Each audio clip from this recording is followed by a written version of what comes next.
Welcome back to the neighborhood. FromSoft fans rejoice as the Elden Ring train keeps on rolling.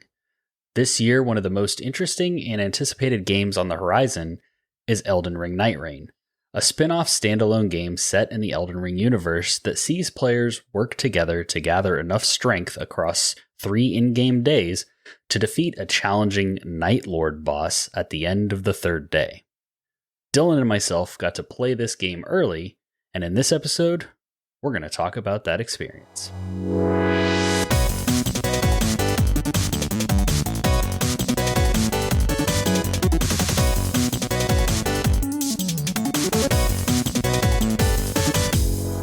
Welcome to the podcast where 3 longtime friends talk about video games from the average gamer's perspective. My name is Andrew Kimball. I'm Dylan Wren. And I'm Aubrey Summer. And we are your friendly neighborhood gamers.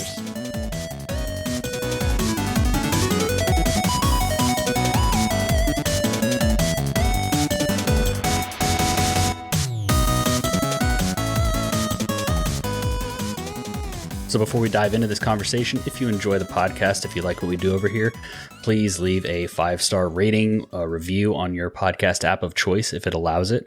If you're watching this on YouTube, leaving a comment or a like really helps us in the algorithm. And if you want to hang out with us and be part of future shows like this, future episodes like this, then Discord is the place to be. Our Discord server is linked in every podcast episode description. That is where we reach out to the community for their input on episodes, and it is also just where we hang out and converse and chat with the community more so than the various social media platforms that are getting banned and coming back and popping up over here, but only, having a small segment of the internet. And so we are on social media, but Discord is definitely where we like to hang out. So with all that out of the way, Dylan, we got to play Elden Ring Nightreign early. We did. Thanks to you, because I don't think I remembered to put in the application to be a part of the network test. So it was kind of all on your shoulders for getting into it, which we were unsure if you even got into it, right? Stuff was sent out that was like, hey, congrats, you're in. And you didn't get one of those at first, and then you got maybe the second round of them or something. Yeah, I'm not sure what happened because I was seeing on social media, I was seeing people posting their emails, their confirmation emails, and I was like, well, I didn't get any of those, so I guess I didn't get in. Because basically what we got to play was a network test, which is not like an open beta where everybody can play. It's more like a closed beta where only people that have requested access or gotten invitations can play. But it's specifically to stress test the servers. And so because of that, it was at very specific blocks of time over Valentine's weekend. Yeah. Yeah. Which, it is what it is. And so, I submitted requests for 2 of my email addresses, and just, because I thought, hey, it might be kind of cool if we happen to get in and get to play this early. We're both big FromSoft and Elden Ring fans, but also it's cool to kind of get that little sneak peek about upcoming games. Yeah. And so, then after thinking that we weren't going to get in, the confirmation email came to me. I think it was literally the week of that I got the Monday codes. or Tuesday. Yeah. And so I texted Dylan and was like, hey, I got 2 codes for Nightreign. Are we doing this thing? And you were like, of course we're doing this thing. So we got to take part in that network test. It was a limited slice of the game. So I already mentioned that it was very specific relegated times. 2 times. Yeah, but it was also a slice of the content. So in the full game, supposedly, there's going to be a lot more variety and the randomness of the bosses and maps and stuff that you get to play. And there's 8 total characters. In the network test, we got to play 4 characters. There were only 2 map variations, and they seem to have the same boss structure every single time. So I'm not sure if each random instance of the map has the same boss structure and there's just lots of instances, or if each random instance gets random bosses in the full game. Because what we played was 2 instances of the map, and depending on where you landed, you kind of knew which bosses you were going to face. And so 4 characters, 2 instances of the bosses, and then it was only one final boss that they're calling the Night Lord that was available. And I'm not sure if they've said how many of those are available in the full game, but it's more than one, obviously. So we fought like the big 3-headed wolf thing. Yeah, there was a menu that looked like it would be filled out with a bunch of them, and we only had the single option. Right. So that was the experience that we got to play. It was like super early in the morning on Friday, and then on sort of in the evening, Friday night, like 9 to 11 our time. And then Saturday, it was like midday, afternoon. And then Sunday was the early morning, late night thing again. Although I did get in and get to play. I had like one of my best runs Saturday morning. So we weren't sure if they just let the night block like run all night, or if they reopened it in the morning. They were having some issues with like people being able to use passwords and like connectivity on PlayStation. And so like it was definitely probably good for them as a company to do this test and kind of see some of their weak spots, but it did make for a bit of a rough player experience. Yes. Yeah, because it is still From Software. So it's not like, oh, there's Andrew, let me just invite him to my game and we can squad up and, launch into this together. It is still the set your password, and you have to like select how many people in the party of 3, like up to 3 people in the party can be passworded people. But if you're not going to have a full party of 3 passworded people, it's like, well, 2 of them are going to be password people, and then the last one fill with a random person, because there's no option to just go in and draw. At least in the network test, there was no option to go in with just 2, like an incomplete party. They have said that is not an option. Like it's single player or 3-player parties. Like there's no duos, basically. You have to have a group of 3. So there's always going to be that random that has to fill that 3rd slot if you're just playing with one other friend. Although in our experience too, I mean, even when we were just trying to like go in by ourselves with 2 randoms, like half the time I feel like I played somebody like either didn't load into the match or quit immediately because disconnect. Yeah. Like, I don't know if it was a connection issue or if it was like they died one time because they ran off on their own and we didn't get over to them to res them. And so they quit after that. So. Yeah. It is bold of From Software to do a multiplayer only game with how like Elden Ring is the furthest they've come with their multiplayer. I think all things considered, it worked pretty well. Like I had a few disconnects with randoms, and then obviously we couldn't party up till the last day, but then when we did, it was pretty much instant and we were getting into games and didn't really have any ability. I didn't notice any like noticeable connection issues as far as like, oh, I swung and like should have hit this thing and didn't hit it. Like it felt pretty good on my end as far as like the actual gameplay and functionality of the experience. So that's good, because I know a lot of times in PvP and like Dark Souls and Elden Ring and stuff, like you kind of just swing and hope for the best sometimes, because it's like the opponent is like sliding all over the ground and you're swinging and it looks like you missed, but then you see a hit and then like you swing and it's like, oh, that went right through them, went right through their character model, but they didn't take any damage. So it does seem that the connection overall and kind of like the netcode of everything seemed to be working pretty well, at least in my experience. We played on Xbox, I guess we'll throw that out there. We were both on Xbox. This network test was console only, I believe. They did a separate one for Steam. So maybe I was seeing Steam codes going out early and that's why I thought I didn't get one. I don't know. But it was PlayStation, I think, that was suffering the most. They also like had just come off of their PlayStation Network being down or whatever. For like a day or something like that, or half a day. It was just off and they didn't say anything about it. Everyone's like, is it broken or is it just me? So, yeah. So who knows what's going on over there? I haven't booted up my PlayStation in a minute. So, yeah, so that's what we got to play.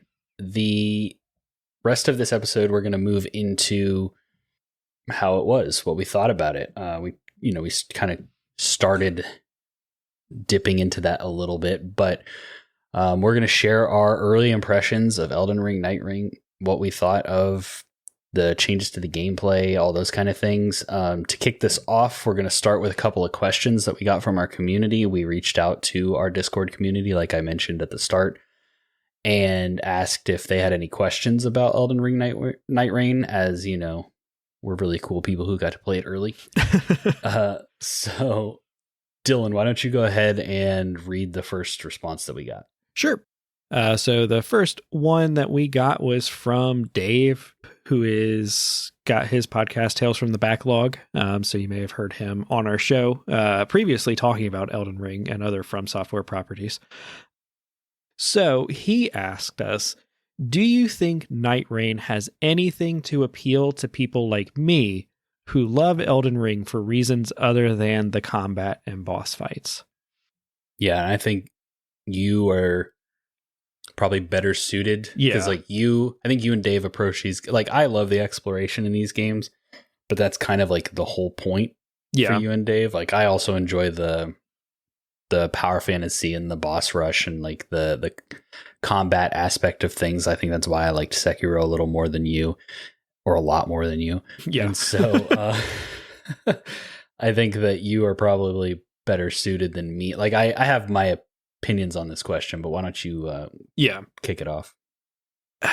That's a hard one, because obviously we're all coming to games for different reasons. Like, we have similarities, but ultimately the things that Dave's looking for in a game may not be what I'm looking for, may not be what you're looking for. That said, like you said, I feel like Dave and I line up a little bit more closely with Elden Ring, and so yes and no, I think, is my answer. I think if you're approaching this game wanting it to basically feel like an Elden Ring experience, then no. Then I don't think this is going to give you necessarily what you're looking for. Now, does that mean there's not things other than just the combat and boss fights that you can enjoy and experience? I don't think so either. Like, I think, like Andrew mentioned, we were very limited in how long and how much we could play. A run of this probably took around about an hour, I would say. Yeah, like 45 minutes to an hour, probably. Yeah. And so the windows that we had were like maybe 3-hour windows. And so, like, if you got on right at the start and got into a game, you had time for maybe 3 rounds, So, like, all said and done, we didn't get a chance to do like a ridiculous amount of stuff in the game. I think we probably both put in like maybe 7-8 hours, but I think it was like 7 hours was my total. Yeah. But we didn't, that probably breaks down to like 5 or 6 runs through the game, And so there's some of it where I think there definitely is that sense of exploration and discovery of a From Software game, but it's not held back. I don't think held back is the right term, but it's different in Nightreign because it's so time limited, like you are dropping in to this map, and then you have the entire map to explore at the beginning, and then maybe 20 minutes in, it contracts, or maybe 10 to 15 minutes in, it contracts down and you fight a boss. Like, it's contracting slowly. It's not like a constantly pushing you in. It's like it does one big contraction and then a second contraction that pushes you to the boss, and then it opens all the way back up. So, like, there's it's crazy though, because it feels like it happens so fast. But yeah, you're talking about like these runs being 45 minutes to an hour, but it's like it feels like you kind of just get started and the fire's pushing you in. Yeah. But yeah, it's probably realistically like what you were saying, like 10 minutes or so. Yeah. And so, which is still like not a ton of time. So, like, your exploration is kind of limited in what you can do because there is this constant sort of time pressure. But that said, like, I do feel like there were like cool things that we were seeing and discovering as we were going through it. And the maps, it's not like, it didn't feel like it was just kind of random stuff procedurally generated on the thing, right? It felt like the maps were at least semi-crafted, you know? And so there were definitely like little boss or little compounds, little camps, that sort of thing on the map that would have kind of like a little underground piece where you could go in and find like a bunch of loot or something like that. And so like those moments were kind of like exploration discovery type moments, or just kind of running around and trying to figure out, you know, hey, this is a big open section of the map, like what's over here.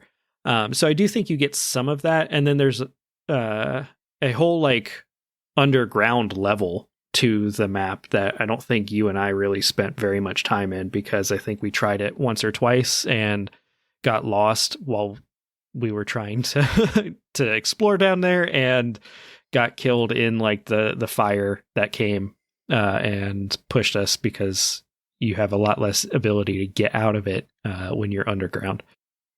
So like there's that, and then there's, I think, the discovery of like the boss fights and stuff, you know, like that final boss wasn't something that was in a From Software game before, you know, and so like getting to see that's kind of cool.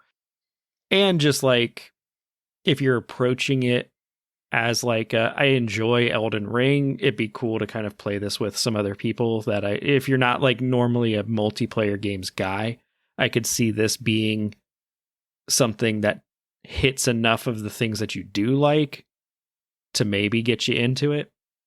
But it's not, I would not go into this game expecting it to be like an Elden Ring expansion, I guess. You know, it has Elden Ring in there, but it's almost more helpful to think of it completely devoid of Elden Ring, because it's not going to scratch the same itch Elden Ring did, I don't think.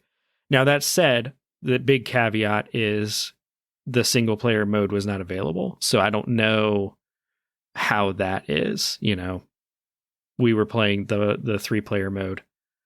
Yeah, I don't know if they, like, when they say 1 player, 3 player, if they mean you can just do the runs with no help, or if they mean that you're just like paired up with 2 random. Like, I don't know what they mean. Yeah, I assume they mean do the runs with like no you can help. do it solo. Yeah. Which again is not, I assume is not, like, that's definitely not the way they intend this game to be played. But if you're worried about like, oh, well, I don't want to feel like I'm dragging 2 other people down because I'm like taking my time just looking around and exploring and doing all this other stuff, theoretically there is a mode that lets you do that. I don't think they change anything. I think the bosses that are designed for 3 players are still going to be a challenge as a solo player. But we didn't get to try that out. But yeah, I wouldn't expect it to scratch the same itches as Elden Ring. The combat is great, the boss fight's great, like it hits a lot, it feels a lot like Elden Ring, but without sort of the like you go up the elevator, you look out, you can go anywhere that you see sort of thing, and you can kind of take it at your own pace. Like that part's the part that's missing. We also don't know like what the lore stuff is, because there really wasn't a ton of that available in the network test. So, but what do you think, Andrew? Is it something that Elden Ring people who are not looking for just combat and boss fights can get into?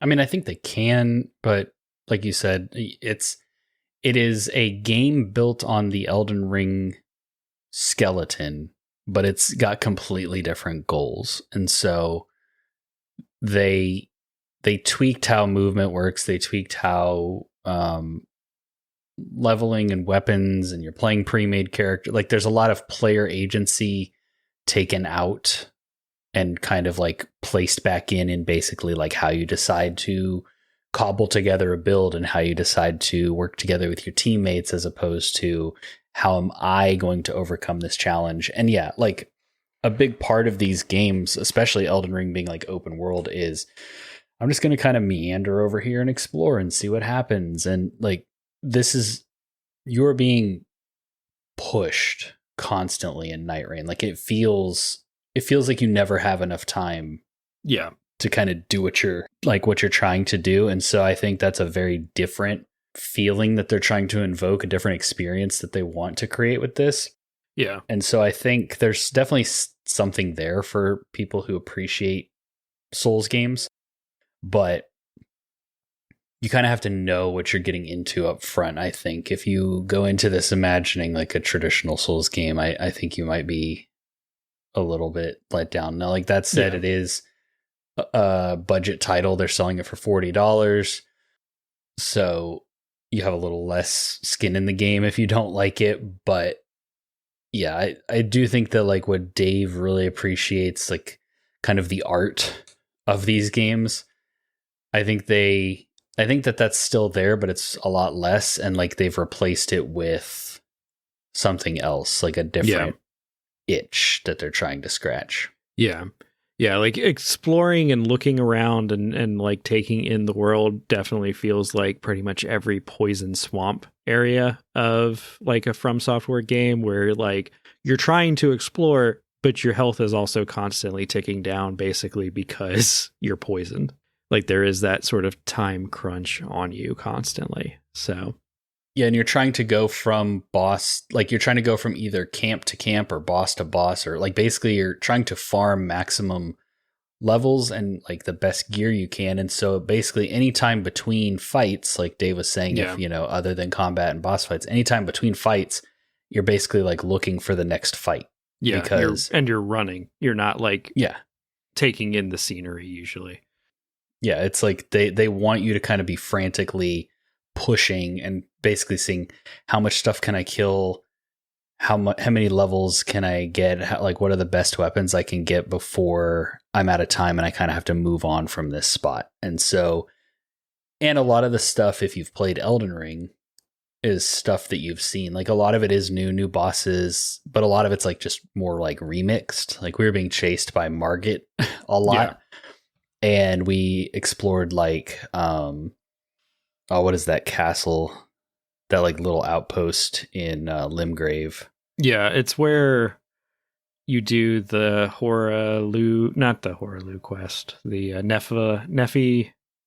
Nephilu? What's her name? Yes, the like NPC that dies. Yeah. That narrows it down. Right. It's like that. It's not like the castle at the very far south of Limgrave. It's like the one where there's that guy who's like, oh, I am. Oh, what is his name? He's like, I'm the rightful heir to this castle. Can you go reclaim it for me? And you like go. I want to say hide, but that's like Dark Souls 2. But anyways, like his castle is in the game. It's like a place you can explore. There's like mini catacombs. Like so, it's a lot of stuff that like if you've played Elden Ring, you'll recognize and you'll be like, oh, there's that thing. But it's like in a weird spot, or it's like coming at you in an unusual place, or like it's remixed is kind of like the best way to describe it. Yeah. And so it's kind of like playing a randomizer of Elden Ring. It really is. It's like a randomizer and a speed run combined that you get to play with, that you have to play with your friends. Yeah. So I think that Dave, specifically talking to you, I think there's things in here that you would like, but I don't know that like this is a game that you need to rush out and immediately buy and play day one. Like I definitely if you buy it on Xbox, we'll play it with you, but yeah. So we would love to do our like full review with you and keep up our streak, but totally understand if you don't dive in head first on this experience, because it is a little bit different. And kind of speaking to that differences, you want to read our second question that we got, Dylan? Yeah. So the second one is from Eric from the Wait For It podcast. And he asks, how accurate is the Souls-like Fortnite now that you've gotten a closer look at the game? And it's closer than I was expecting, but still, like, that's probably how I would describe it based on, like, what I know about. Like, I feel like it matches decently well, but it's also not exactly that. So, like, there are aspects of the game that are similar. Like, you do have the ring of fire or, you know, whatever rain that is closing in slowly at certain points. You are running around and picking up loot, but it's not PvP. So that part of Fortnite is different. It's more like an extraction shooter, and the only one that I'm really that familiar with is Hunt. I know Call of Duty had one. Risk of Rain is when we were playing, yeah. Yeah, so that Risk of Rain 2, I think, is the thing that feels the most similar. It's like an Elden Ring Risk of Rain to me, where you're dropping in, there's constant time pressure, and you're just trying to make the best build that you can, and then fight the boss at the end. So it's definitely more Fortnite-ified, I guess, than anything else FromSoft has done. But you're not choosing where you drop. Like, it is you can kind of nudge it a little bit, but it is dropping you in a specific place. So it's not like there's a big eagle or something flying over the map that you're jumping off of or dropping from and landing wherever you want. At all in the full game or not. Like, I don't know. I wonder if it does. What we played, it dropped us in 2 specific spots. And so, like, there's that part of it that's different. It's melee focused, obviously. I guess theoretically you could use a bow or magic more heavily, but I think most people are probably going to play this very melee focused. It's very PvE heavy and, like, boss fight heavy. So I think the Fortnite crowd could get into it. You know, like, if you're about just, like, multiplayer games, jumping in, having fun with your friends, I think that is, like, if that's what kind of Fortnite is, I think that is what Nightreign will be for sort of the Souls-like community, right? But you're not going to see Godzilla in some Air Jordans, like, hitting the gritty in this game either, I don't think. So no, but, like, I think core gameplay wise, like, you have the kind of poke around to try to find better gear and, like, cobble things together. But yeah, it is more of we're trying to, like, work together, stay together, and instead of fighting other players, we're fighting bosses out in the world. We're fighting like groups of enemies. If you're a very aggressive Fortnite player, maybe, like, it's more similar. So. Yeah. And then, you're all trying to achieve a goal together at the end. So I do think, like, I was talking to Eric a little bit about this game, because he was like, well, if Elden Ring is the most accessible Souls-like, and this is, like, the most accessible version of Elden Ring, this should be a great place to start, right? And I'm like, I do think this is a probably pretty welcome, because it's got elements of, like, hero shooters where, like, all the characters in the game have their own abilities and their own kits and, like, their own passives and specials and ultimates. And so, like, if you've played Overwatch, if you've played Marvel Rivals, like, you kind of get the idea of, like, I'm picking the guy who is more of, like, a tank and wants to find heavy weapons, and his ability is, like, a big crowd clearing, look at me kind of smash down on the ground. Or I'm playing, like, the fast dagger wielding, like, her ability lets me go stealth and go invisible, and, like, I'm definitely looking for things that work with that. And so I think if you've played those kind of hero games, then that will make sense to you. And so it's got a little bit of that combined with, like, a little bit of the battle royale looking for gear, and then a little bit of what you were talking about with, like, extraction shooters or, like, a Risk of Rain, where, like, we're actually trying to just do the best that we can in this run so that we can get the most out of it. And so I do think that, like, what you're saying, if you just want to hang out with some friends and, like, learn a new multiplayer game and have some good times, like, I think this will serve you there. I think for the tryhards, there's going to be stuff for them as well. I don't think it's, like, other than maybe learning the controls, because it does play like Elden Ring with the dodge and the attack buttons and like how you heal yourself and stuff like that. Other than that, I don't necessarily see it as like a good gateway into Souls games or FromSoft games, because the core idea and the core gameplay loop it's just so the whole point of it is so different. It's like I said, it's built on the same bones. Like, you're fighting the same bosses and stuff. So like, it can help you. If you get good at this game with some friends, you're going to have a better time playing Elden Ring by yourself, because you'll be like, oh, I fought this Margit guy with my buddies last Friday in Nightreign. I can probably take him on like in Elden Ring in front of this castle. And that will probably go more smoothly for you than if you had never played anything like this before. You would have the like trial by fire that most new Souls players have to go through. But as far as like understanding the exploration, risk reward, leveling, like just kind of the core DNA and goals of a Souls-like game, I don't think that this is that. So like, I think it can introduce you to some of the mechanics and stuff, because like what we've mentioned, you get a pre-made character, so you pick that character. When you go to level up, you just increase their stats. It just does it automatically for you. Everything goes up based on their build, based on their kit. Whereas in a traditional FromSoft game, you pick, do I want to level up? Like, do I want to have no health but be able to roll forever? Or do I want to have no health but have like the ability to cast spells forever? Or do I want to have a ton of health so that I can just tank hits, but I have no magic? And so like, none of that is here. Yeah.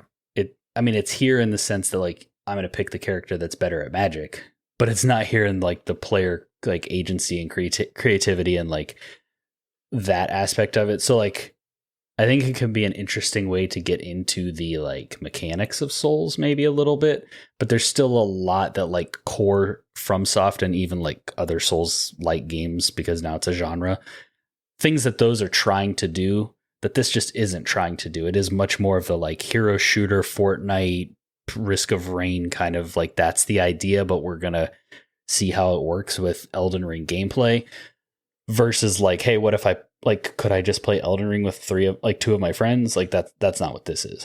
Mm-hmm. Yeah. So yeah, those were our questions that we got from Discord. And so if you'd like to be a part of sending us some questions for future episodes, hop in our Discord. There's a link down below, I assume. Absolutely. Yeah, there's a link below. And even if you don't really want to be part of episodes, but you want to talk to Eric about how this is nothing like Fortnite, he's in there. So it's a great place to go yell at him about it. Yeah. Yeah. So now we're going to kind of jump into more of like our in-depth thoughts and stuff. So where do we want to start? Characters, maybe? Or yeah, I mean, we've covered some of the stuff that I want to touch on. We talked about like how leveling is different, movement. So in Elden Ring, you have a horse or a mount. Torrent's not it's some sort horse. of it's like goat. It's like a horse with horns. Horse thing. But anyways, to like alleviate that, they basically gave you like the running and like wall mantling from Sekiro in this game. So you can like, you run really fast. You can like jump up a wall once and then mantle up if you can reach the edge. So they did a lot of things to let you traverse the world much more efficiently, because you are in such a time crunch. How did you feel about the tweaks to movement? I think for the most part, it felt good. Like that was one of the things that I do really like about Sekiro is the movement in that game. I think it gives you a lot of freedom in getting around that environment. And so I wasn't necessarily missing Torrent, and it was nice to not have to like figure like summon him and like get on him and run it. It was basically like, we finished this fight, I picked up the loot, instant sprinting to like the next thing that I'm doing, well, and the world isn't designed for Torrent, and it's not designed to like gate you from stuff. Like they definitely, it felt like they designed it to be like, you see that ledge, you could probably hop up it, Or Yeah. if not, there's like they basically have the like springs from Elden Ring that Torrent can jump in, except you can just jump in without Torrent. And so it was like everything was designed very intentionally for you to not be held back by the environment. And there was no fall damage either. So it was like, you see like there's a lot of environmental danger in most From Software games where it's like, oh, I could fall off, and if I fall too far, like I'm gonna die.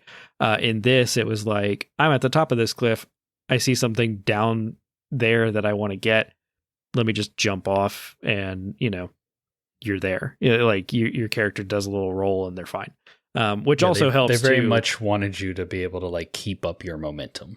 Yeah, because like if you climb a tower and then you get something at the top, you don't have to like walk down the stairs to get back out of it. You just jump out. Exactly. Even though like it was kind of 50-50 on the people that we were playing with, whether they walked down the stairs or they just jumped off, and it was like, oh, okay, this person forgot there's not fall damage. They're used to other From Software games, Well, we've been trained. Yeah, we've been trained really well to not fall too far.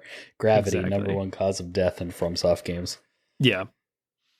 So it felt good though. I thought it made sense. Like it felt very natural, Yeah, I really like the movement. I don't think it is right for every FromSoft game, but I like that it's in this one, and I'd love to see more games like this and Sekiro with like a faster movement. Like, I think obviously, and Bloodborne is kind of in the middle, but like, it doesn't make sense for a lot of times they want you to be kind of like trudging through this stuff with like your big heavy armor and shield and stuff.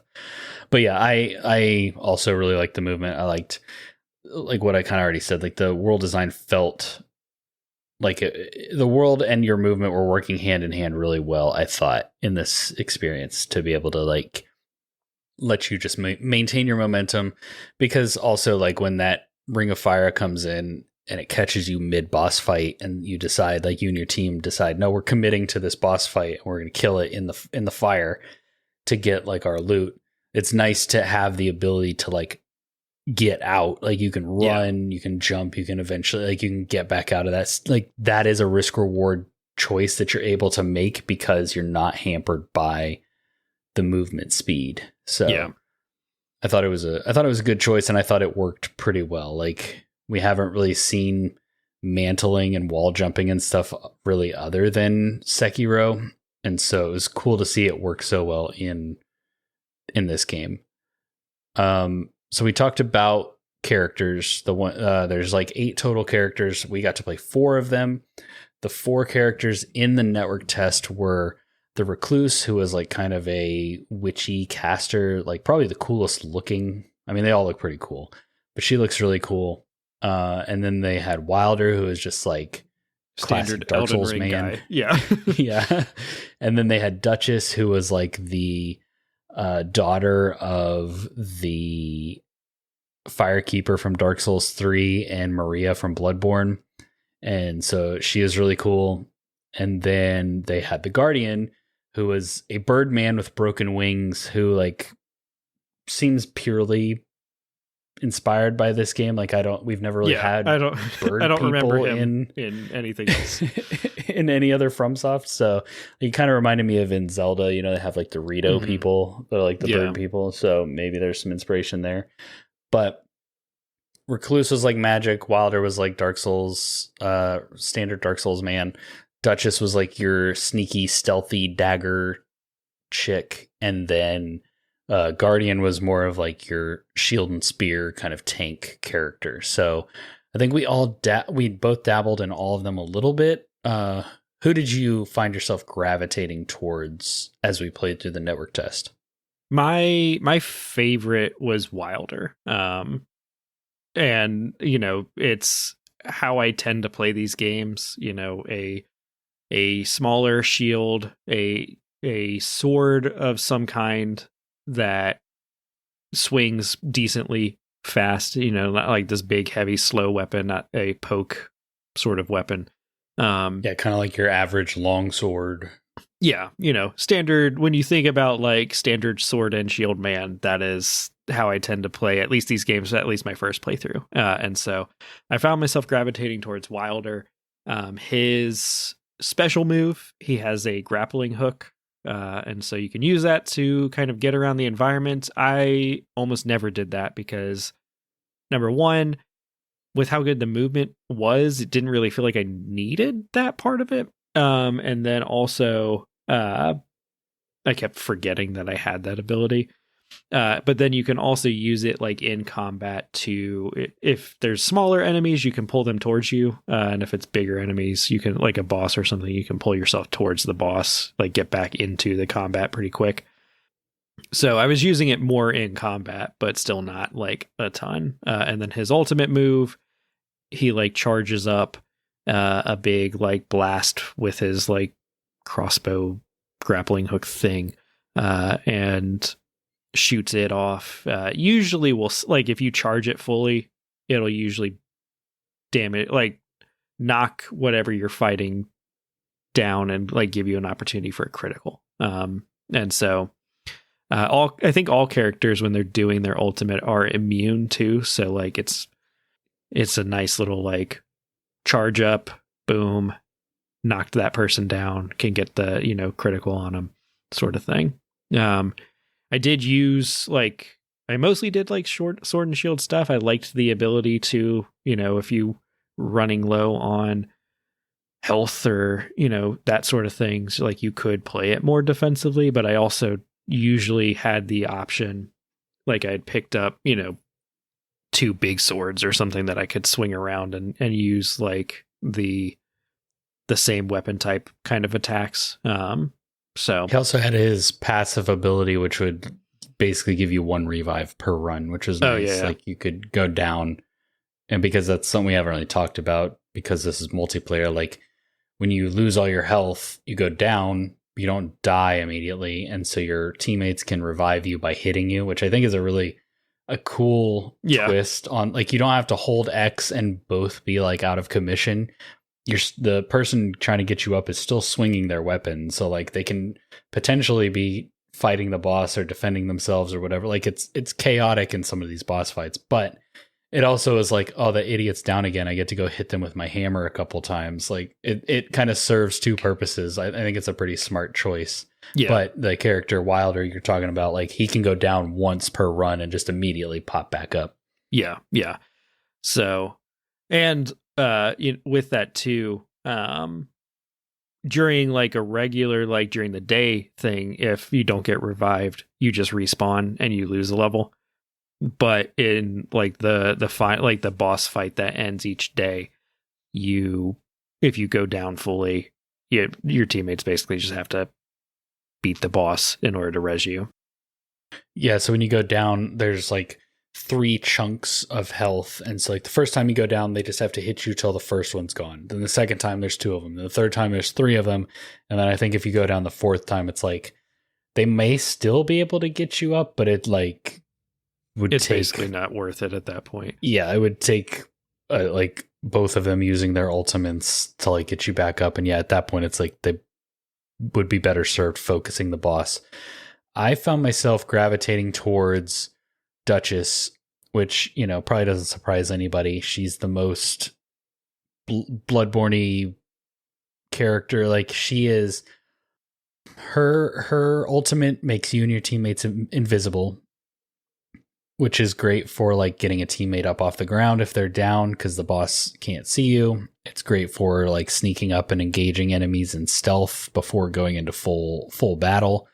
Her like non-ultimate, just her regular ability is really cool, like aesthetically and just mechanically, because basically what she can do is she can re-trigger the damage an enemy took over like the last 5 seconds. And so you can, if you're paying attention and like your whole team focuses this boss and like just wails on it real hard and like maybe pops an ultimate or something, Duchess can trigger her ability, and then all of that happens again a second time. So it's like it's a really cool idea, cool mechanic, and it's pretty easy to like just slip into your flow of combat, which I didn't feel was the case for all of the characters' abilities. And then I don't remember her passive. Yeah, I just looked it up. Her passive is she has an enhanced double step dodge, which allows you to avoid attacks and move very quickly by repeatedly pressing the dodge button. That makes sense. Yeah, she dodges like Bloodborne. She does the like quick step thing because yeah, like not all the characters move the same. Like they don't all have the same exact dodge rolls and things. So that's probably part of the reason I like to dodge in games more than shield. I've gotten better at parrying, but like Dark Souls and Elden Ring parries have never been my favorite. Like Bloodborne, I can do in my sleep. And so I find myself leaning into the dodge more, and Duchess has a really good dodge. The other two characters, yeah, I played Recluse a little bit. Yeah. I was going to say, tell us about Recluse, give us the rundown, and I'll tell you guys about Guardian, because I played, when Wilder was taken, I played Guardian, so. Yeah, so I played a little bit of Guardian as well. He's cool. But Recluse I played like twice, and she is definitely the most like complex character, but also like Dylan and I, our final run got paired with a random Recluse, and up until the final boss where they were just getting targeted or whatever, and they just couldn't stay up. They were just nuking stuff because they had optimized because Recluse is the caster. At least I think there's probably going to be more casters in the full game, but like for this network test, Recluse was the caster. And so you're limited in that there are no flasks that let you regain your FP, which is what you need to cast spells. And so in the base game of Elden Ring, you can allocate your flasks to either give you health or mana. It's basically mana. And in this game, there's no mana flasks at all. So like it's like this weird system of pulling elemental energy from enemies and allies. And then once you've gotten 3 of those, you can trigger an ability. But like each time you pull one of those 3, it's refilling your FP. And so like it's a lot more convoluted than the base game to be able to keep your mana up and be able to cast. But similar to the base game, like there are some crazy spells in this game. Yeah. And so the Recluse, obviously kind of a glass cannon, not very strong, but can do a lot of damage if she's not like just getting beat down by the boss. And she's able to do like a really long dodge to like try to just get out of the nonsense. Her main ability is what I was talking about, where you can like pull the energy away from allies and enemies, and then depending on what elements you've pulled, you can just send like a blast of those elements at whatever you target. And then her ultimate is like she puts like a sign on an enemy, and then whoever hits that enemy regains health, and I think there might be a damage buff as well when they're attacking them. So she's definitely like a kind of like support character with the potential to just do ridiculous damage.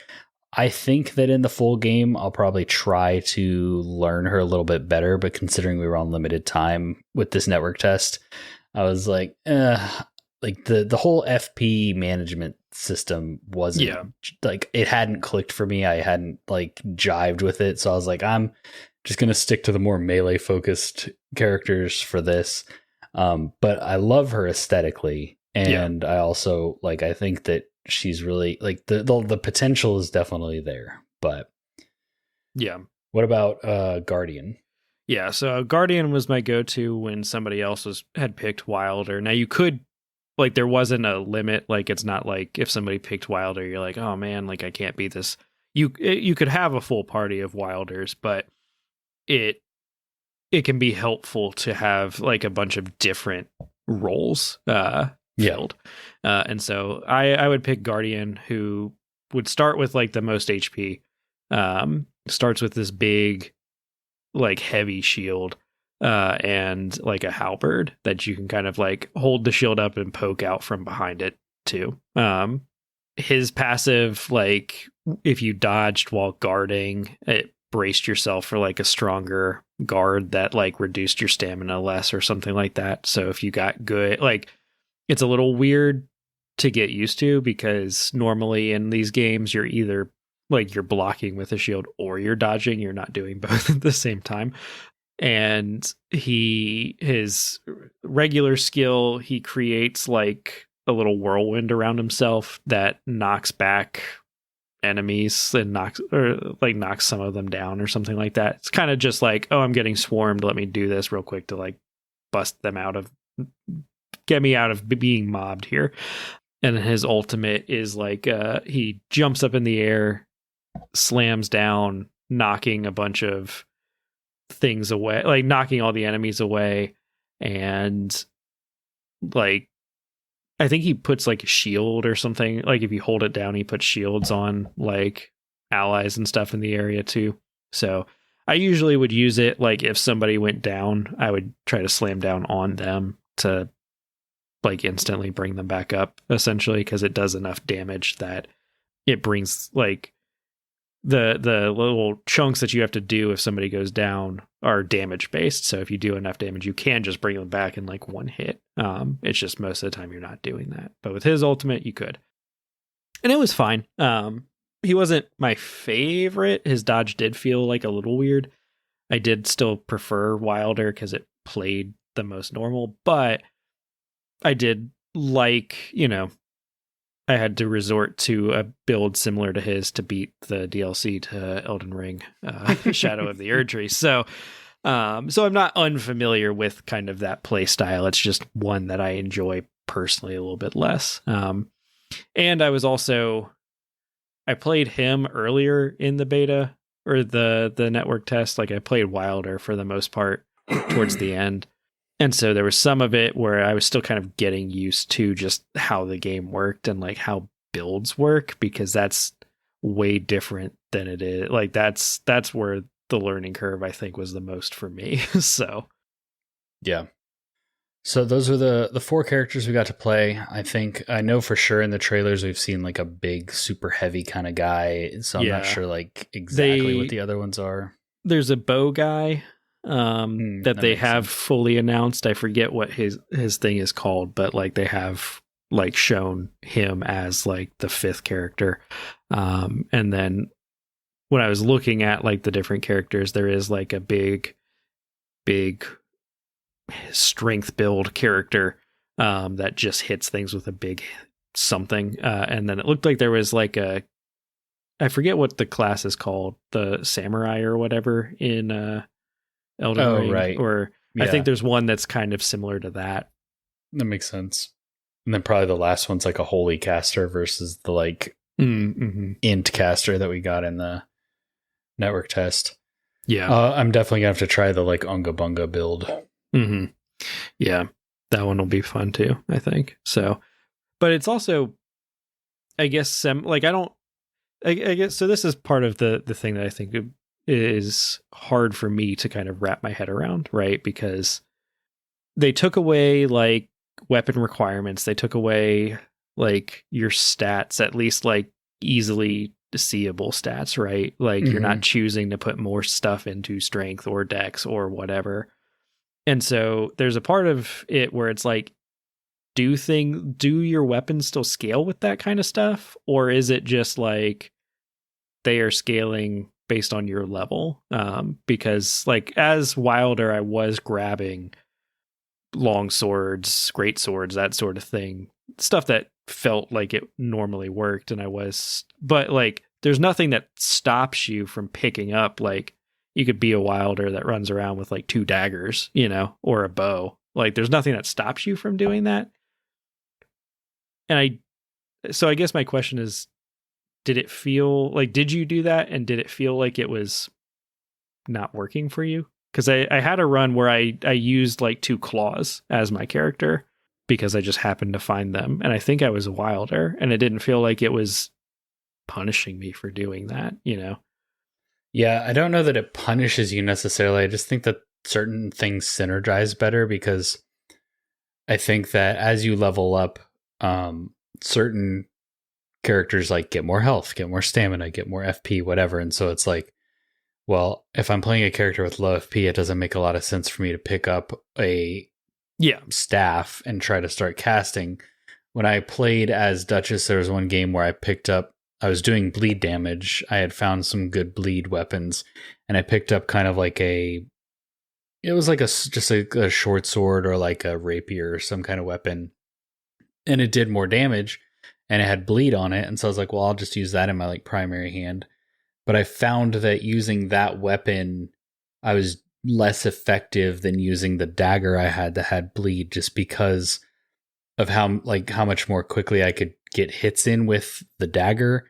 And like with Duchess, like you have more stamina to play with, and you can do more swings, quick get in, get out. And so I don't think that they necessarily punish you if you want to like, oh, all the game is giving me is X type of weapon, like my build is going to be garbage. It's like, no, I can, like if I play a, Wilder and all I'm getting are like super heavy weapons or like maybe some dagger style weapons, like I can definitely make that work.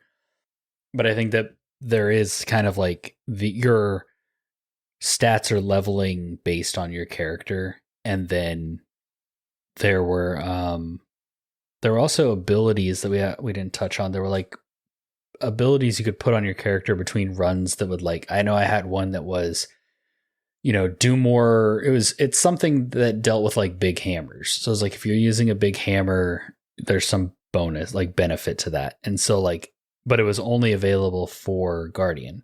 So it's like, if I'm playing Guardian, maybe I should be looking out for big hammers because I know I have this passive. So like, I think there's other ways that they're incentivizing you to like synergize your weapons. Yeah. I don't necessarily think that they punish you or like say, oh, you can't use this weapon at all because the drops are random. And so it's like, if all your random drops are just like unusable by your character, that wouldn't be fun at all. Yeah. But yeah, I wouldn't say that I felt like I was getting punished for using, but I definitely felt like there were some times where I was playing a certain character and I'd pick up a weapon that on paper, stats wise, looked better. But then in practice, trying to use it was like, no, this is less effective for the play style that this game, like this character is built for. And so I think that was kind of like how they nudge you to maybe go like, well, maybe try something else. Yeah. And when you're making a build too, I guess this is something that we can talk about is like when we keep throwing around like making a build, doing a build, that sort of thing. Like you said, you're not putting points in specific stats. When we're talking making a build, you have 6 like weapon slots, 3 in one hand, 3 in the other. You have 2 charm slots. I forget exactly what those were called. Talismans, probably. Talismans, that's the word I'm looking for. And then you had like 4, items. I think, item slots, like consumable slots. And so typically, at least what I found myself doing was I'd find like a weapon that was kind of gelling with me that, was, there are 4 different, I think, tiers of weapon. There's like your kind of starter weapon. There were ones that were blue that you had to be like level 3 to like they scale like every 3 levels. Yeah.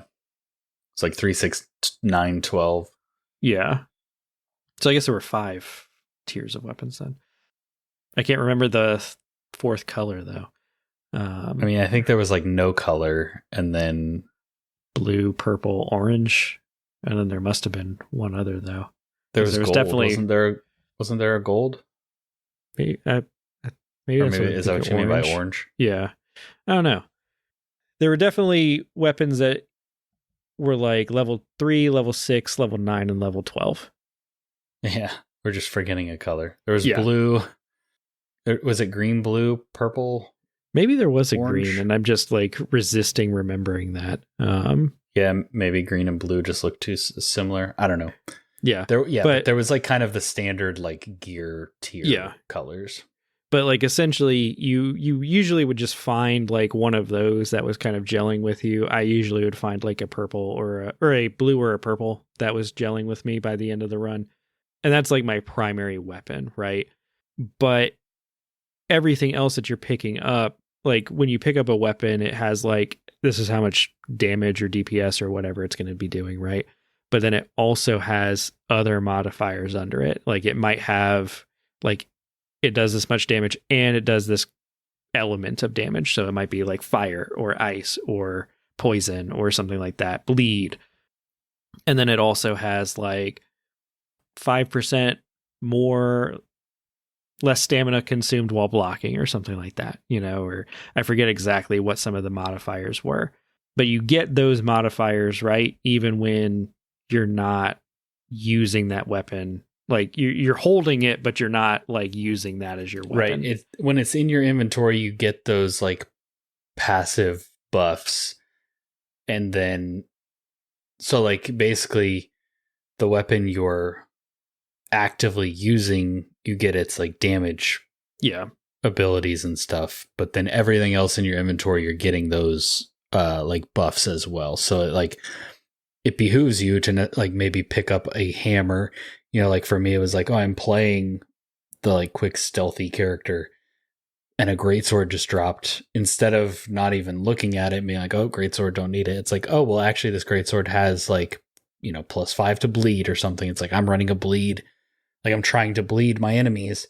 I'll go ahead and pick that up. I'm never going to actually actively swing it, but just it being in my inventory is going to be beneficial to the damage I'm doing.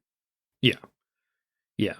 And then every time you kill a boss, it'll drop you a few different options. So you would usually get the option of like, it would usually have like a couple of weapons, maybe 3 weapons, but sometimes that third slot would be filled with like just a straight up buff to like health or something like that. Mm-hmm. Or like stamina, like recovery rate increase, or just like a kind of a passive stat. Yeah. Or yeah.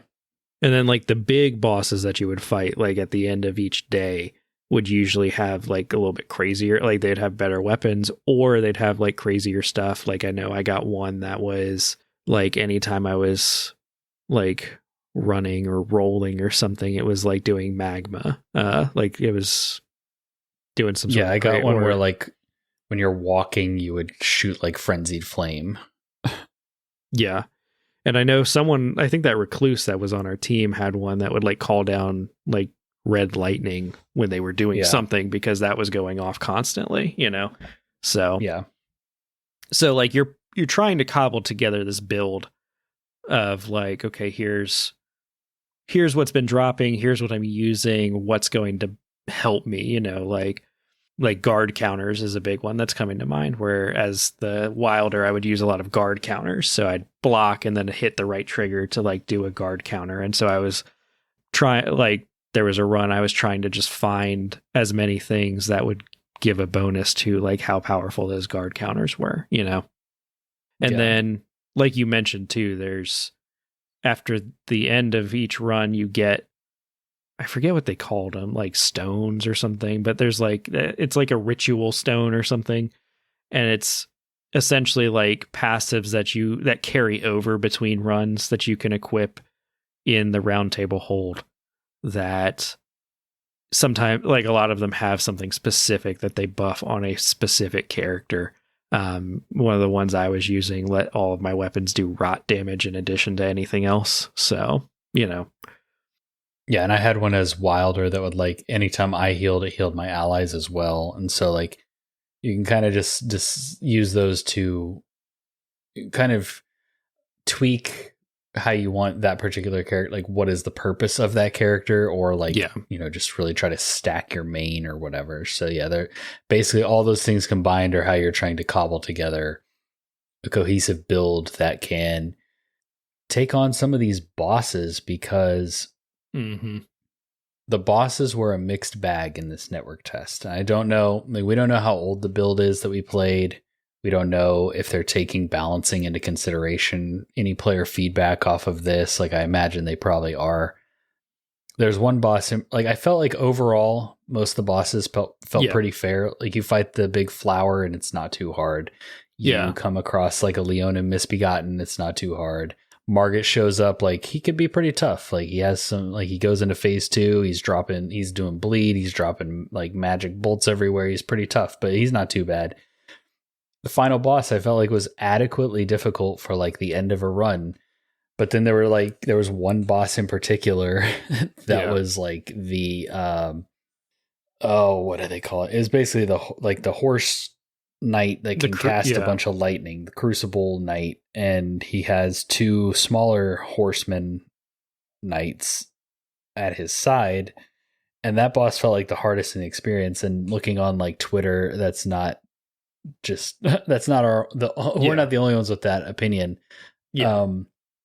But yeah, so there was basically like throughout the game, you could find bosses in specific places, like field bosses or bosses that would like be in, castles or whatever where you'd expect them to be. Then at the end of the day, it would push you to like a boss for the end of that day. And then after the end of the second day, you would take the like portal to go to this big gate and fight the Night Lord, and that would be where you would fight your like main boss. And most of the bosses that we fought were reused from the base game. They didn't have any of the stuff that was like, oh, there's the Nameless King. Yeah. We got to see Margit. He would chase you around the map sometimes he would be the like end of day 2 boss. There was the Crucible Knight boss thing that I was talking about. There was we did get to see the Dark Souls, the Centipede Demon from Dark Souls. That was the end of day 1 on one of the maps. Yeah, the other was I forget what they're called, the like little mutant guys that are down in the south of the base game. It was like a Swordmaster and the Queen, the demi-human Swordmaster. Yeah, demi-human Swordmaster and Queen. Yeah. Yeah, and that was kind of a pattern where like most bosses had an additional, like there were 2 things to fight, 3 things to fight, like the exception being the Centipede Demon and Margit, and at least for like the end of day boss, like you could come across singular things in the world. Yeah. But like most what of did the you stuff think out of the in bosses? the world was, I mean, I didn't have too much of a problem with them. I did think that the horse boss was overtuned or just felt annoying. Like the health to aggression ratio was not right. Well, and I think it's tough because it's like you're in like an arena, and if everybody can take one of them and just focus on it, then it's not too bad.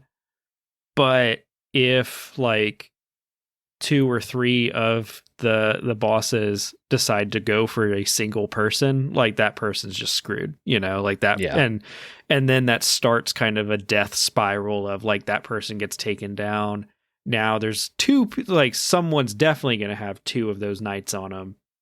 And you're trying like, to do we bring that person back up or do we fight the bosses? Yeah. Yeah. Like because the times that I've gotten through that boss, it was, we were able to kind of separate the 3 bosses. Everybody, like they were able to kind of focus down like one of the lesser knights, get the other knight, and then whoever was holding sort of the big draconic knight, like away from the other 2, like then we all like kind of killed the big one. So like that was like, there's definitely strategy there, and I'm sure like as people play this game more, it'll like the way to approach some of these challenges will become more clear. But in general, I enjoyed it. Like I liked running around the world. Most of the bosses in the world didn't feel too bad. Like I think it could have felt pretty awful if every boss out in the world was also like a huge massive threat. But I feel like most of the time they just punished you if you were being stupid, like yeah. The exception to that is like if you tried to take on a boss immediately after like spawning in, versus like you start, even those characters that start with the most health at level 1 still start with no health. So you really did need to level up to like 2 or 3 before you tried taking on pretty much any boss, which really didn't take that long. It basically meant go kill just a few random like trash enemies out in the world, loot a few camps. But the first day that I was playing the network test before anybody, like as everyone was still kind of figuring that out, there was one zone you would drop in that was right next to a knight, like Erd Tree Sentinel style boss. And that thing just destroyed, like there were so many people that just ran straight to it, and it was just miserable. All of that to say, I thought it was pretty fun. Like I enjoyed the challenge. I thought the final boss of the run was really cool. I thought it had it was kind of like a Sif sort of, and Sif mixed with Radigan's wolf or whatever. Yeah, the wolf. Yeah. That's exactly what I was thinking too. Yeah, that combination. I think yeah, I agree with you. Most of the bosses overall felt pretty good. I think the crew, like the Knights trio, was, I don't know that I got past that on a run. Like even the one we did together. Well, did we have that one with the recluse, or did we get the other? I think we had Margit with the recluse. Yeah, that makes sense. So, yeah, we did. So I don't think I got past that one. The 2 runs where I got to the final boss were the other set of bosses. The first time I got to the final boss was Saturday morning.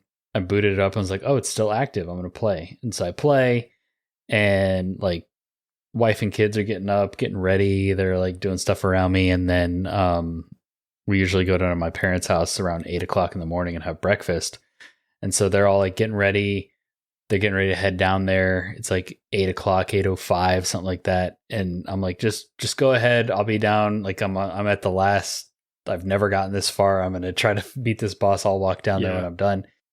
And we get in the boss, and we are just like nuking this thing. And I think maybe one of us went down. We got him back up.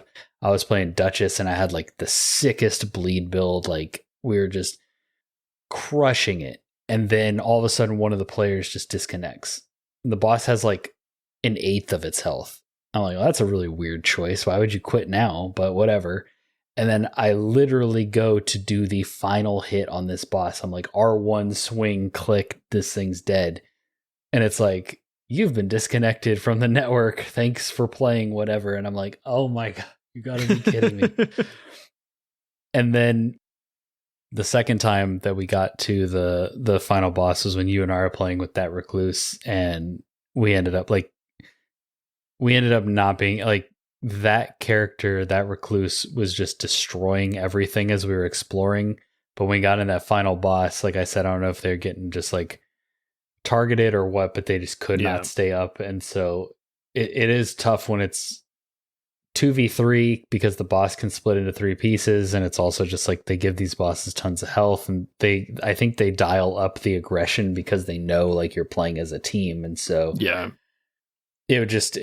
when you have to focus on trying to keep each other up, you lose focus on the boss, and it's a struggle. Like you said, I think the community will kind of adapt and figure this stuff out as like the full game releases. But like we ended up, it was like, I think we had time to boot into another run, but it would have been like 10 minutes before they shut us down. So we're like, well, I guess we have to call it here. We got to the final boss, didn't finish it. So I unfortunately never actually finished a full run. Yeah, I think I got to the final boss 3 times. One of those times I did actually beat the boss with the team that I was with.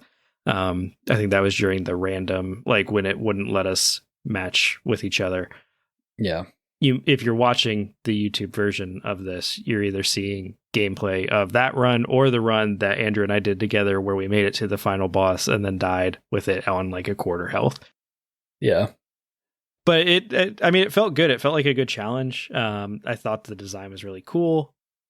I can see, like, it makes me wonder what it's going to be like. Because, like you were saying, as we were playing, it was either you got the demi-human swordmaster and queen, and then you got, who was it after that? Margit or the knights? Oh, like the Margit knights. Margit could invade you, but the knights were like the day 2 boss.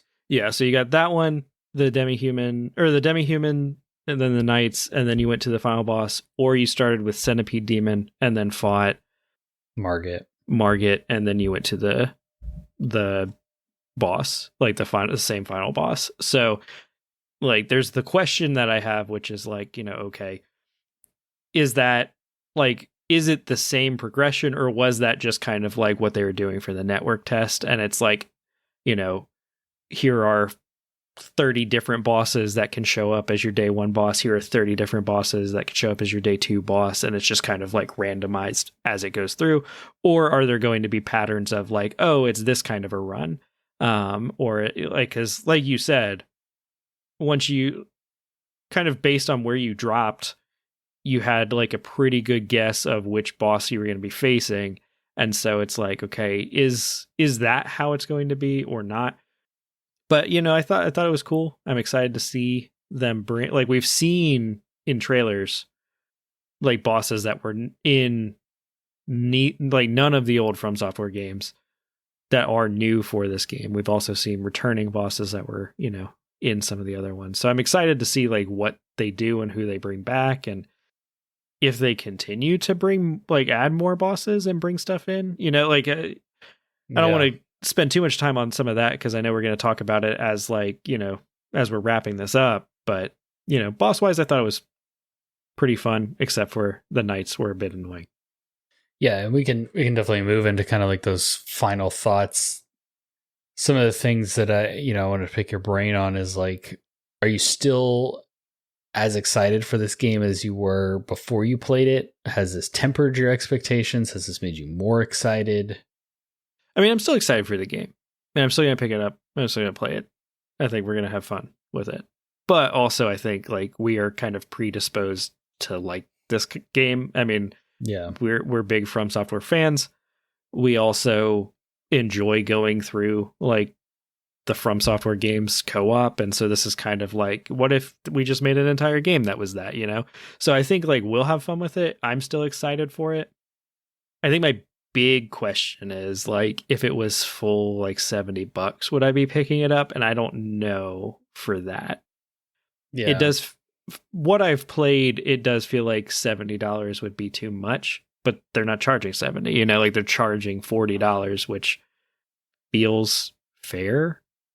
Ish, like feels like I feel like I would get $40 worth of fun from it. Oh yeah, for sure. And FromSoft is like the king of like undercommitting and over delivering. So yeah, and it's coming out in like May, right? End of May, I want to say. Yeah, and so like that'll give me like 3 months to finish Monster Hunter Wilds. And I'll still be going back and playing it a bunch, but like that'll be enough time for me to be kind of wrapping that up and looking for something else to, start playing in addition to, Yeah. What about you? I'm right there with you. Where like, I think this definitely gave me kind of like a framework to put my expectations in, but like you said, we both play these games co-op. We both enjoy FromSoft. We both like playing multiplayer games that this game has taken ideas from. Like, I'm big into Marvel Rivals right now. You like Hunt Showdown. We played Risk of Rain together. We've played Fortnite together. We've played Destiny. So like, yeah, I think it is kind of a good mix of the stuff that we like. So yeah, I'm definitely down for it, and I'm gonna buy it. I also want to support FromSoft. Yeah, when they decide to do weird stuff like this, like maybe this version of weird is not for everybody, but I don't think that they can. Well, I mean, for a while they're going to be able to do like the Elden Ring Dark Souls thing and like still be successful. But I love the fact that they're still willing to do kind of the weirdness within that as well. And so like, I want to support that. Like, I think it's really cool to see a studio on the top of their game, like FromSoft, kind of on top of the world, still being like, hey, here's this weird little idea we had and we followed through with it. Check it out. And so I'm like, yeah, I will check it out. It seems cool. Yeah. I do still have questions about it. Yeah, same. I think there's a lot of unknowns. Like, we did play the network test. We understand it better. Like, before this, I still was kind of unclear of what this game was supposed to be. After this, I'm walking away of like, okay, it's like Risk of Rain. Like, I get that. Mm-hmm. And so like, I get that part of it. I know something you and I were talking about is like, what are you doing this for? So like, every run you're getting those like stones that we talked about earlier. You're also getting a currency.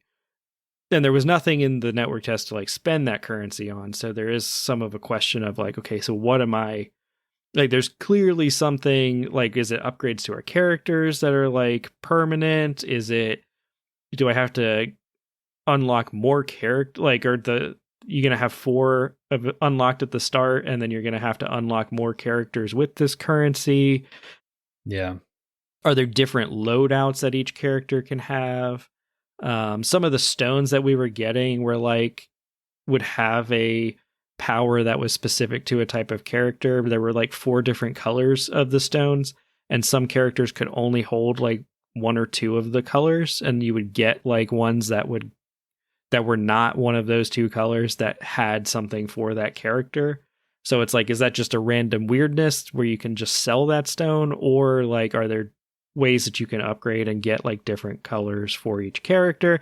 So like, there's some of it where it's like, what am I doing between runs? What is kind of the hook? Like, it's still fun, right? But yeah. this is the most live servicey game that From Software has done.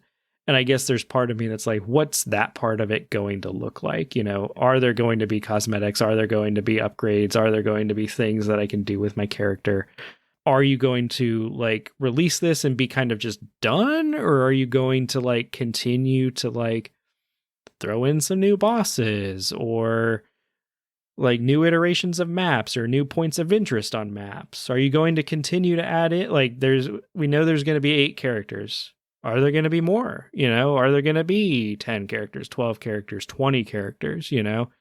So like, that's some of the stuff that I still like. Those things are not enough to keep me from being like, I'm not excited for this and I'm not going to buy it, because From Software, I trust their decision making when it comes to developing games.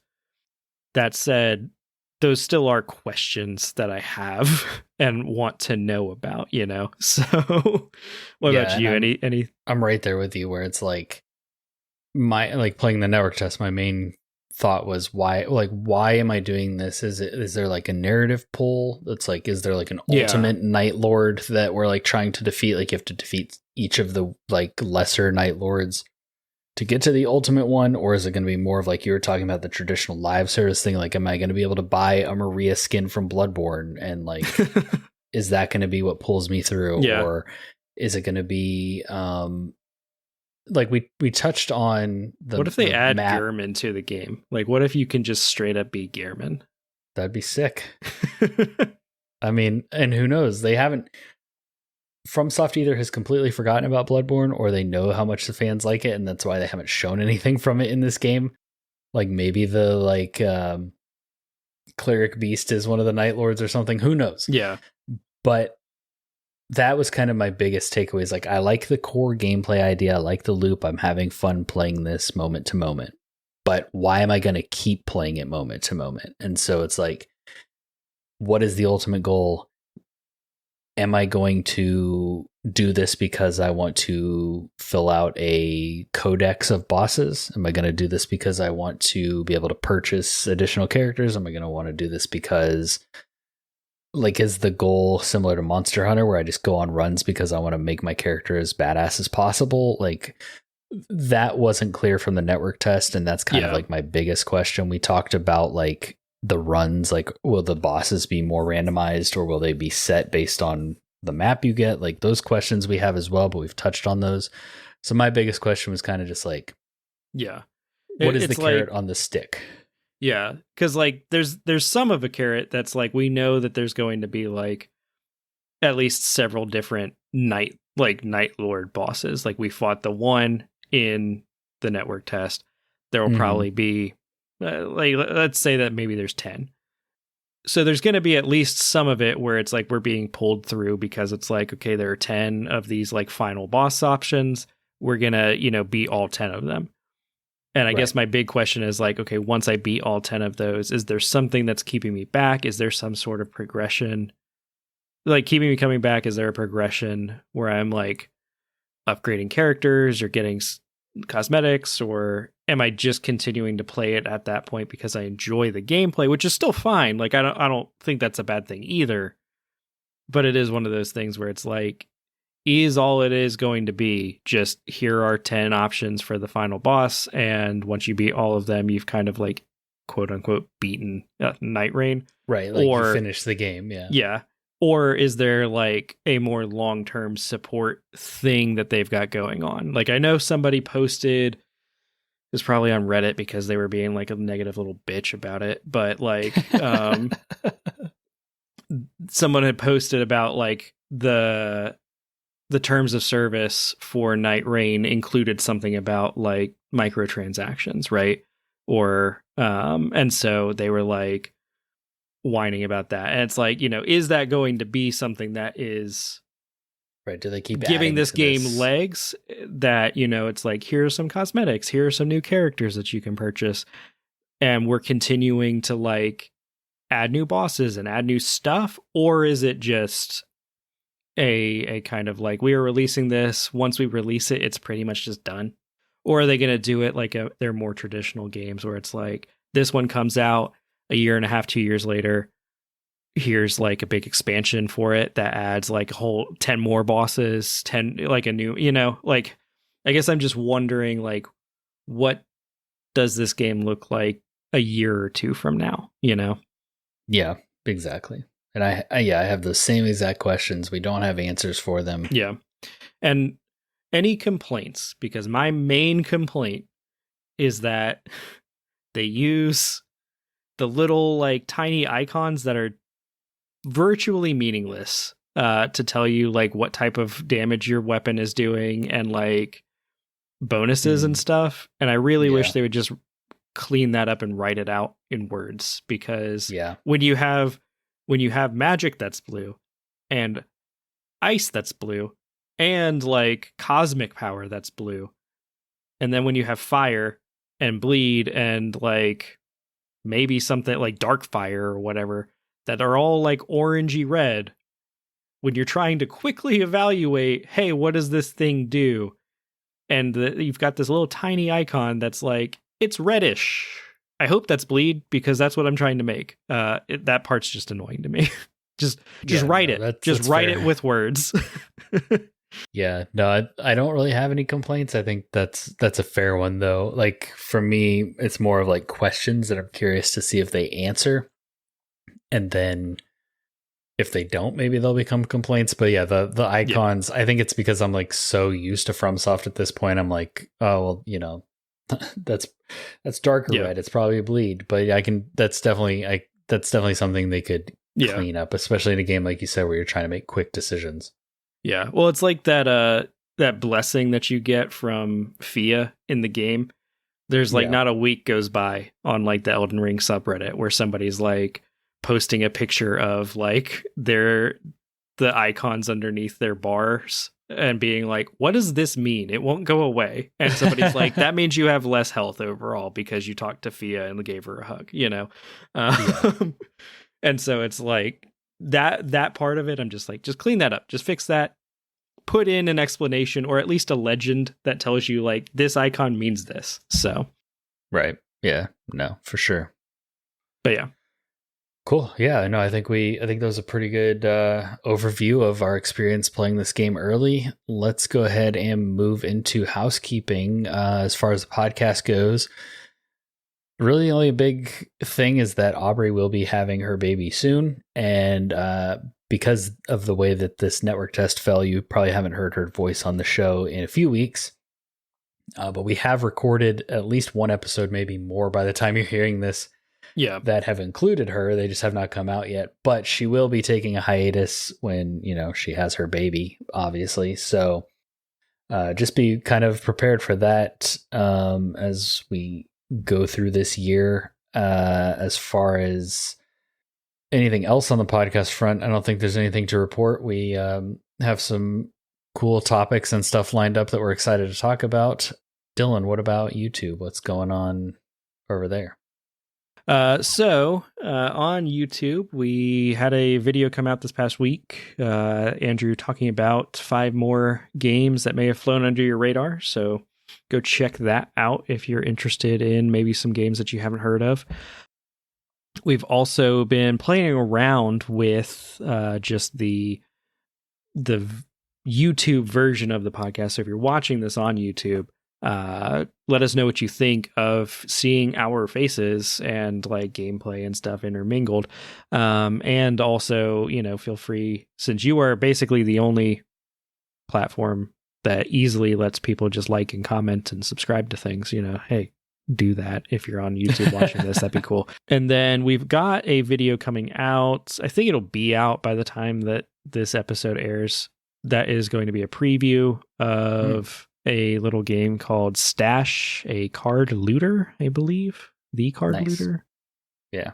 So Andrew and I were sent some codes to check that game out. So if you're interested, it's a like auto battler card drafting roguelike-y type thing.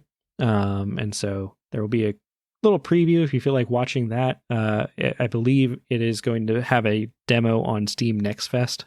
So if you're interested at all in it, you can check that that demo out there.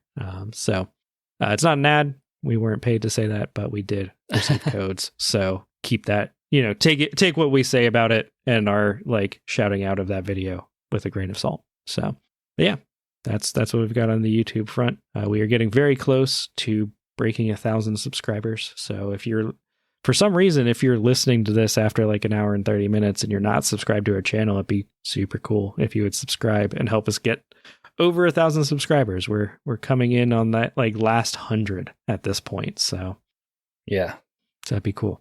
And then we can monetize. Yeah, we can maybe make make sense on the dollar. Heck yeah, nice. Cool. Well, yeah, that has been our impressions of Elden Ring Nightreign, the network test that we got to play. Thank you all so much for listening or watching. We really appreciate it. And we'll catch you on the next one. Stay friendly, gamers.